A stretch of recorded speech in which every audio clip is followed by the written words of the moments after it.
Copa America Day 9, Colombia 3, Costa Rica 0, Brazil 4, Paraguay 1. Good Lord. Guys, if you like videos covering the Copa America, make sure you subscribe. Let's jump into our thoughts on the Brazil-Paraguay thrashing. And that is the only way I can describe it. Honestly, I'm embarrassed for any Paraguayos who are watching this video. That was one of the worst defensive performances I've seen from a Paraguay side in my life. It was embarrassing. They gifted Brazil the game. Every single Paraguayan, with the exception of, honestly, Enciso and Almiron, were terrible today. And now Paraguay is eliminated by the second match day of the Copa America. It doesn't even matter. Their next match is their easiest one against Costa Rica, and it don't even matter. Guess who's alive? Costa Rica. Guess who's eliminated? Paraguay. Shocking from them. Honestly, just my biggest surprise of the day, how trash they were defensively. I'm stunned. You have any takeaways from this? Takeaways. Takeaways? What takeaways do I have from this? I don't want this ref to see the light of day again. This is the one You time. think it was the ref? This entire tournament. No, I don't think it was all the ref. I don't think it was all the ref. You want to know what I think it was? I think it was Balbuena and Alderete. I don't give a shite that he scored a goal. That first goal, He was terrible. all Balbuena. Was it Balbuena or Alderete that pulled out of position to allow the ball to come straight to their feet to start the little ping, bing, bing in the box that Vinicius finished? Who was it? I promise you both of them. I promise you both of them were involved. That settles it. And guess what? That's not the only incident. That's just the one that is burned into the wrinkles in my brain. I promise I had... If good memories give you wrinkles in your brain, this one is a tumor. This is tumorous. This is tumorous space that this is occupying. Infuriating. I honestly, I haven't seen Paraguay play this poorly since probably around the inception of Argentina's unbeaten run before the Copa America and leading into the World Cup. You know what kills me? This is my biggest takeaway. Brazil did not look great. Okay. Brazil didn't look great. Vinicius had a game. Vinicius was in the right positions. I promise you. You give me two competent center backs. Honestly, you exchange these two for any two center backs outside of Bolivia. Game doesn't end like this. Dude, I cannot allow you to just blame the center backs. I thought Espinoza and Velasquez were abysmal today. No, I'm not saying it was Velasquez just the did two of really them. well I'm against not Luis saying it was Diaz. just the two of them. No, but I'm not. But saying it's not. just It's the not two. like you give new CBs and this doesn't happen. How about Villasanti doesn't concede 2 handballs in the same game? Have you ever seen that? 2 handballs, bro. Keep your freaking I didn't know. arms I didn't down. know he got two. Yes, you got the first one that Paquetá missed horribly, and then he did it again in the second half. He goes down pretending to clutch his stomach. The Paraguayan midfield The second one was second one was unlucky to me. It was abysmal. Yeah, I have not seen them play this poorly, I think, ever. I think this is the worst Paraguayan performance that I've ever seen. And today I'm Paraguayan. Today I'm Paraguayan, which is why I'm so upset. It is insane. Villasanti was my fraud of the day because he didn't do anything with the ball. His help defense wasn't great, and you can see 2 penalties. You're not going to beat Brazil. And this is a down bad Brazil. But if you give them 2 penalties in the same game, and then you get a red card late, Villasanti didn't, but another Paraguayan did, you are going to lose. Who was it that got the red card? Because you're Paraguay. Was it Balbuena, or I could probably look that up real quick. Was it Balbuena? No, I literally have it right here. It was Cubas. That red card was BS. That was BS. That was BS because the Brazilian had him around the neck when they went down. That is such a ridiculous red card, in my opinion. That is the only one that I have had out and out fury boil inside me. I mean, sure, the Brazilian but it had him the around the neck. No, it doesn't change the game. It doesn't change the game. No, but that pissed me off. For sure. For sure it pissed me off. I think that this scoreline flatters Brazil very heavily. I don't think this scoreline flattered Brazil. I think Paraguay were shit. And I think Brazil That's what I'm saying. It should have flatters gotten them. 5. No, I'm saying it doesn't flatter Brazil. I'm saying I'm they saying it does because I don't think destroyed Brazil Paraguay. deserved that. I think Paraguay played like absolute dog water, and that makes Brazil look god tier, even though they're not. Well, I agree. I agree that people will see this result and they'll be like, "Oh yeah, Brazil are going to win the Copa America game, Copa America again," which completely ignores the fact that this was a shambolic Paraguay side, a Paraguay side that going back like a year and a half, they beat in Bolivia and Nicaragua, and that is it. This team is terrible, but I still think at the same time, I mean, it was a much improved performance versus Costa Rica, and I think Paraguayans should be That's true. ashamed that Costa Rica was able to shut up Brazil more than you do. Okay? So, honestly, CONMEBOL takes a bit of a hit today with this whole just because you're South American, you're No. You guys look like fools. You look like the JV team compared to Los Ticos. Genuinely. It was Genuinely. I'm with you that this does not mean Brazil is a top favorite for the tournament again. Absolutely not. But I think everybody for Brazil, with the exception of probably Rodrigo, had a better game, had a good game. Actually, I mean, Vinicius is probably his best game since maybe the World Cup. I mean, we're going back years now, and they needed that. So, in that regard, Vinicius was my stud of the day. And I feel like I'm being a little sympathetic with that because he's been so down bad. Like, he deserves this. He deserves his credit. He deserves it. You give the flowers where they're due. You give the flowers where they're due. You have to. Or you're a hater. You have to, or you're a hater. So that's and I am a In hater. the game. But I'm giving the flowers. Yep. I'm trying to think what else I can even say about this. Like Paraguay, man. I need some of y'all in the comments to tell me what happened. Tell me what happened. Did everybody go out clubbing the night before? Dude, the center backs, I cannot over-explain how out of position they put themselves for that first goal. That was insane. I mean, the man rushes forward 5 feet, totally allowing, I don't even know who it was. Was that Rodrigo just off the jump? Or I think it was Vinicius or Rodrigo? Vinicius comes up, right? And he cuts in, and then he shoots it right underneath the goalkeeper. Dude, Paraguay got cut out. They got cut. They got cut the F up, dude. It was tragic. It was tragic. I mean, the amount of times that I've seen defenders put their arms behind their back, like, just do that. Just do that. Just lock your hands behind your back if you're in the middle of the penalty box. Just do it. Or just clear the ball. Just do it, especially if clear the ball. Anything. On the one goal, on I think it's Vinicius'. No, it's Savio's goal. Espinoza, the ball comes off his thigh or something in the 6-yard box. It's idiotic. But I think at that point, that was the second goal. That was the second goal. So you're like, okay, this is bad, but we can come back from this. Moments later, Alderete actually has a somewhat good defensive recovery and then turns for some reason. Again, why are you turning in front of your own goal trying to take a touch? He doesn't see Vinicius is there. Tries to clear it at the very last second. It's just a rebound off Vinicius' shin and then goes in the back of the net. And it's 3-0 and the game's done. It's done at that point. And then the cruelty. The second half starts, and I thought Paraguay came out swinging. I was like, here is the Guarani spirit that I thought we were going to see in the first half. And Alderete makes amends for his horrible mistakes with a golazo. Top 3 goals of the tournament. And it doesn't matter because 10 minutes later, Villasanti says, let me make this about myself. And gets a second handball. I was watching it. I was like, I have to turn the game off. Like, you're making this up. I know people would be upset to hear this, but I don't really have many.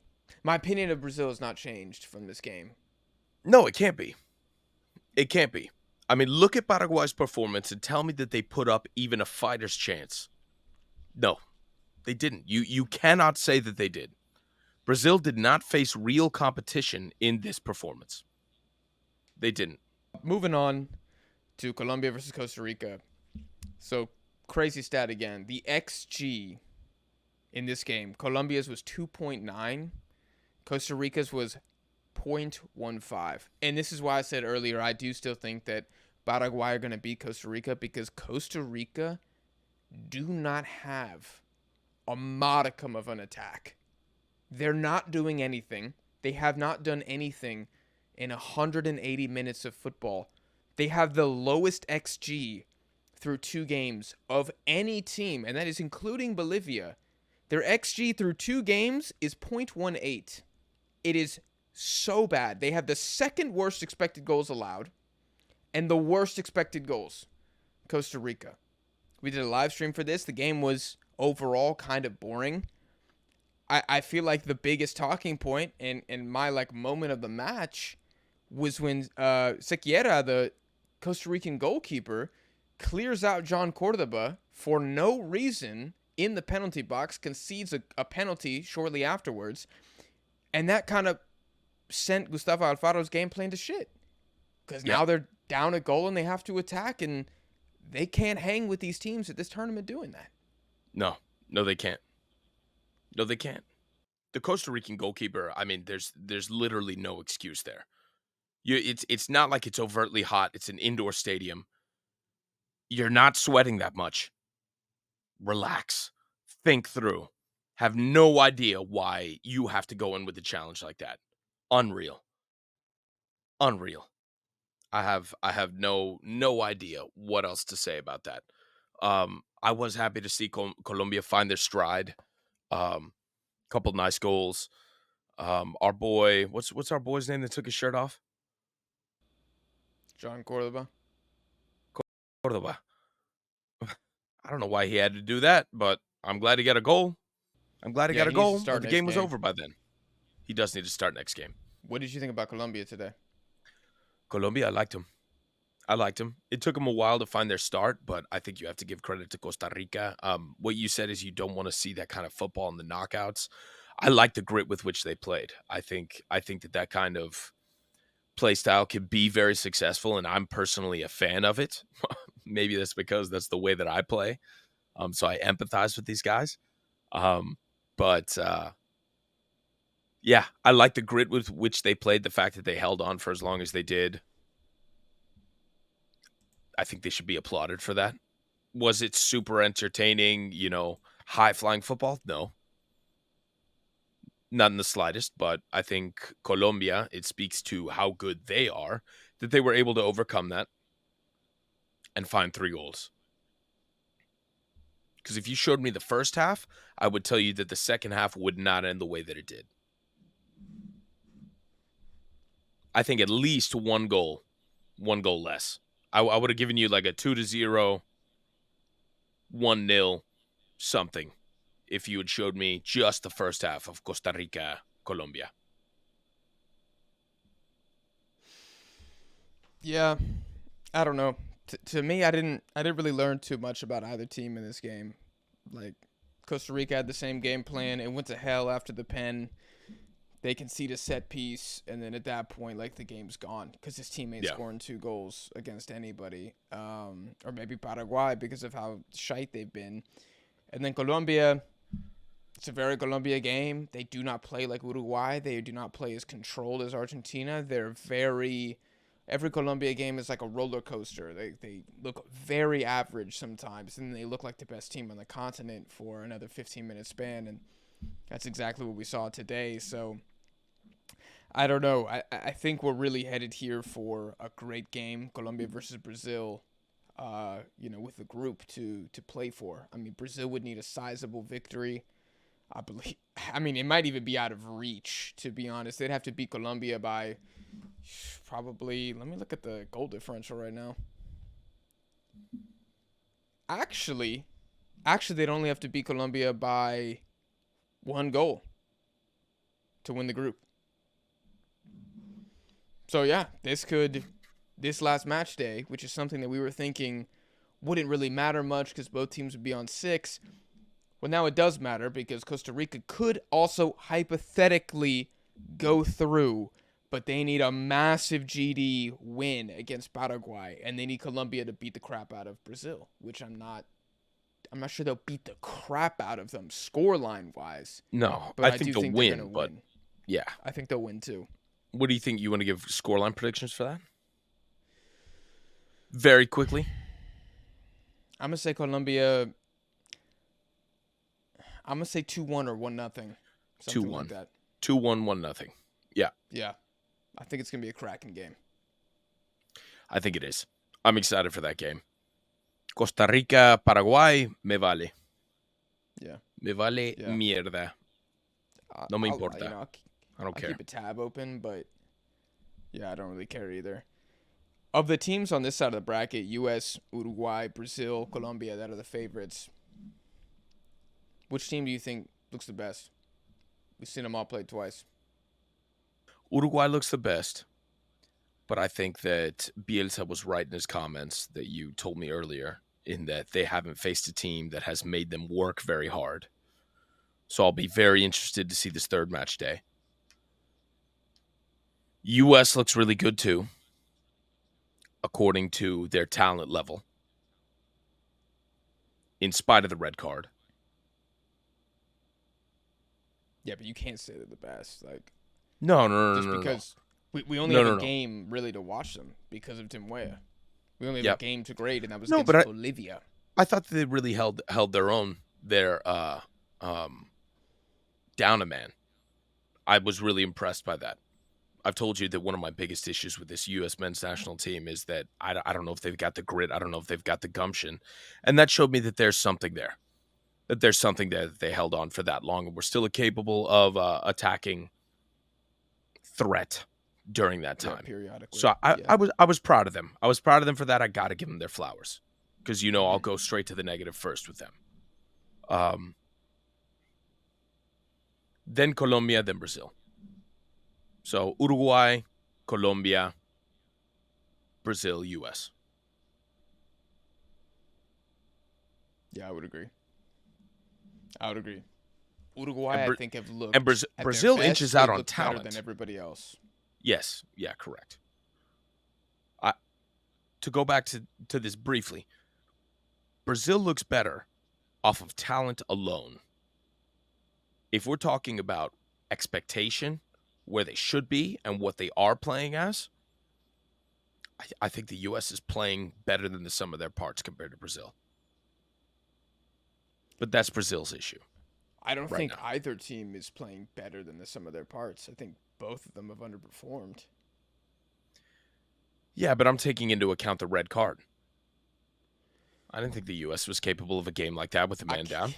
I can't agree with you unless they get a draw against Panama. And then I'd be like, okay. Yeah, they are overperforming. But they eventually do lose, as valiant of a defeat as it was. I think both of those teams look... And I hate red cards because they make it impossible to grade the game unless they happen super, super late. I mean, we didn't really get to see U.S. versus Panama. We got 15 minutes of it. And the U.S. looked like the slightly better side. And they were probably going to go on to be the favorite to win in that game. But that didn't happen. So it's a hypothetical. So now I'm looking at a Brazil that couldn't break down Costa Rica and a U.S. that lost to Panama. And so I can't say either of them are like, oh, U.S. is punching slightly higher up than Brazil. Like, I think both of them have been still pretty disappointing. Whereas Colombia are exactly what I expected. And Uruguay look unstoppable, albeit against Panama and Bolivia. I think our final grades will be a lot more telling after Uruguay and U.S. I'm glad, and I think it's a dub for everybody, that the last games are going to matter in every group. Like, Ecuador, Mexico is going to matter. Argentina, Peru doesn't. I mean, it matters for Peru. And I mean, Argentina a little bit too, because they don't want to lose in case Canada beats Chile. But Canada-Chile is going to be a banger. U.S.-Uruguay matters. That's going to be a banger. And now Colombia-Brazil matter. That's going to be a banger. And I think this is how, like, tournaments should be. I don't like it when there's situations where the big teams just rotate everybody. Spain is already 4 points clear, so they just play a B team. We're not going to see B teams in match day 3 of the Copa America, which I think is a beautiful thing. You want to say Yeah. anything else before we end? No, nothing else to say. Beat up on them enough. Okay. All right, guys. Well, we'll be back this weekend for more Copa America streams. So we're doing these daily recaps after the games every single day. So if you like Copa America content, make sure you hit subscribe. Drop your thoughts down below in the comment. Leave a like if you enjoy it. And if you want to follow us on Twitter to know about other live streams and other news around the channel, make sure you check out our social media links down below. We appreciate it for watching. We'll see y'all tomorrow.